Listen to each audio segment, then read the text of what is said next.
श्री गणेशाय नमः. ऐका परमेश्वरा तुमची कहाणी. आटपाट नगर होतं. तिथं एक राजा होता. तो मोठा शिवभक्त होता. त्याच्या मनात आपल्या महादेवाचा गाभारा दुधानं भरावा, परंतु हे कसं घडतं अशी त्याला चिंता पडली. प्रधानानं युक्ती सांगितली. राजानं दवंडी पेटवली. गावातल्या सर्व माणसांनी आपल्या घरचं दूध सगळं घेऊन सोमवारी महादेवाच्या देवळी पूजेला यावं. सर्वांना धाक पडला. घरोघरची माणसं घाबरून गेली. कोणाला सुचेल असं झालं. त्याप्रमाणे घरात कोणी दूध ठेवलं नाही, वासरांना पाजलं नाही, मुलांना दिलं नाही. सगळं दूध देवळात नेलं. गावाचं दूध गाभाऱ्यात पडलं तरी देवाचा गाभारा काही भरला नाही. दुपारी एक चमत्कार झाला. एक म्हातारी बाई होती. तिनं आपल्या घरचं कामकाज आटोपलं. मुलाबाळांना खाऊ घातलं, लेकी सुनांना नाहू घातलं, गाई वासरांना चारा घातला, त्यांचा आत्मा थंड केला. आपल्या जीवाचं सार्थक व्हावं म्हणून थोडं गंधफूल घेतलं, 4 तांदळाचे दाणे घेतले, 2 बेलाची पानं घेतली आणि खुलभर दूध घेतलं. बाई देवळात गेली, मनोभावे पूजा केली, थोडं दूध नैवेद्याला ठेवलं, देवाची प्रार्थना केली. जय महादेवा नंदिकेश्वरा, राजानं पुष्कळ दूध तुझ्या गाभाऱ्यात घातलं आहे, पण तुझा गाभारा काही भरला नाही. माझ्या खुलभर दुधानं तो भरणार नाही, पण मी आपली भावभक्तीने अर्पण करते. असं म्हणून राहिलेलं दूध गाभारी अर्पण केलं. पूजा घेऊन मागे परतली. इकडे चमत्कार झाला. म्हातारी परतल्यावर गाभारा मात्र भरून गेला. हे गुरुवानं पाहिलं. राजाला कळवलं, परंतु त्याचा काही गेला पत्ता काही लागेना. दुसऱ्या सोमवारी राजानं देवळी शिपाई बसवले, तरीही शोध काही लागला नाही. चमत्कारही तसाच झाला. पुढे 3रे सोमवारी राजा बसला. म्हातारीच्या वेळेस गाभारा भरला. राजाने तिचा हात धरला.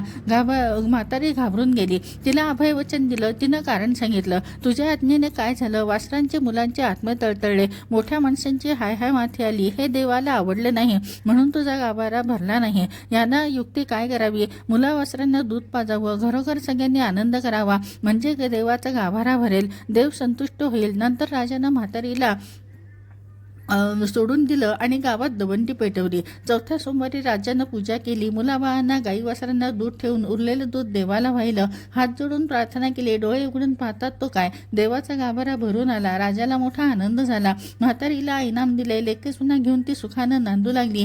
तसे तुम्ही आम्ही नांदू ही 60 उत्तराची कहाणी. 5 उत्तरी सुफळ संपूर्ण. म्हातारीचं जे आहे तर तिने कर्मयोग तो सिद्ध केला आणि त्यामुळे तिची भक्ती ही भोळी भक्ती होती आणि ती देवाला जास्त आवडली. कारण की तिने इतरांचे आत्मे जसे थंड केले होते, मुलाबाळांना किंवा गाई वस्त्रांना तळटळून मग ते दूध त्याला नको होतं. देवाला भक्ती आवडती आणि भोळ्या भक्तीला देव नेहमीच पावतो. तसा तिलाही पावला, तसा तुम्हा आम्हालाही पाव. याचं तात्पर्य फक्त एवढंच आहे की माणसाने जास्त डामडौल करून खर्च पाणी करून असं देव कधीही तुम्हाला काहीही मागत नाही. 2 हात 3रं मस्तक जरी त्याला दिलं तरीही तेवढं त्याला पुरेसं असतं आणि तो आपल्याला अगदी भरभरून आशीर्वाद देतो. त्यामुळे देवाचं मनोभावे करा. कुणाला दाखवण्यासाठी कुणी मला काही नावं ठेवेल का म्हणून मी करतो असं काहीतरी म्हणून देवाचं करू नका. तुम्हाला तुमच्या सश्रद्धेने करा.